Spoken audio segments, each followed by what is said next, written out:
se verrà questo territorio riconosciuto come patrimonio dell'UNESCO, significa decuplicare le presenze turistiche sul territorio. Noi in questo momento non siamo nemmeno preparati a dover ricevere una mole di turismo di queste dimensioni, quindi quello che dobbiamo fare noi è attrezzare per mettere a posto la nostra ricettività, che non deve essere fatta di grandi alberghi, ma di piccole situazioni, quindi pensiamo ai bed and breakfast, agli agriturismi o comunque anche alberghetti ma di piccole dimensioni, proprio per non snaturare il territorio. L'aspetto fondamentale è questo, l'impegno che ci siamo presi noi anche a livello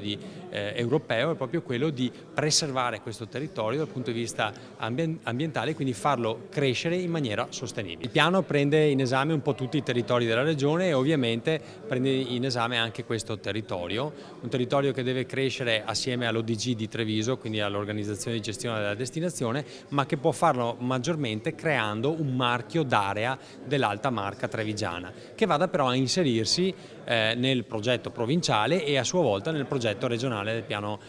strategico. Noi dobbiamo puntare ovviamente sui prodotti che abbiamo a disposizione, quindi l'enogastronomia in particolare, il turismo lento, slow sul territorio, e sui percorsi che abbiamo non solo cicloturistici ma anche pedonali o le ipovie, cose che sono già state create, e quindi puntare su questo tipo di situazione. Ovvio che per fare questo dobbiamo avere una particolare attenzione all'ambiente, quindi anche tutto il tema dell'agricoltura deve tenere presente di questo, perché se avremo la possibilità di essere riconosciuti come patrimonio dell'umanità le nostre colline, questo significa attenzione non soltanto al prodotto prosecco ma soprattutto al territorio dove viene anche prodotto il prosecco, ma dove vengono prodotte anche tante altre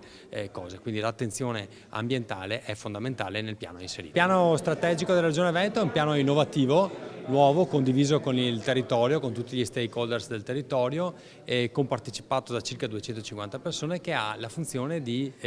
indirizzare, di mettere alcune linee guida. Abbiamo fatto 6 tavoli tematici che riguardano un po' tutto, dai prodotti turistici all'accoglienza, anche alle infrastrutture, perché sono fondamentali per ricevere i turisti nel nostro territorio. Questa è una regione che ha già 70 milioni di presenze, anche il 2018 si presenta come un anno positivo, anche se diciamo non con le grandi crescite degli anni precedenti, ma dobbiamo tener conto che per 4 anni siamo cresciuti al 4,5% di media annua. Quest'anno ci consolidiamo e la cosa positiva è che anche nel territorio trevigiano invece abbiamo una crescita molto ma molto elevata, sia nella città di Treviso ma anche nella provincia di Treviso. Pensiamo che nel nostro territorio la crescita è circa del 6,5%, quando gli altri territori crescono al massimo del 4,5-5%. Quindi vuol dire che il lavoro che si sta facendo a livello territoriale è un lavoro buono, positivo e condiviso con il territorio.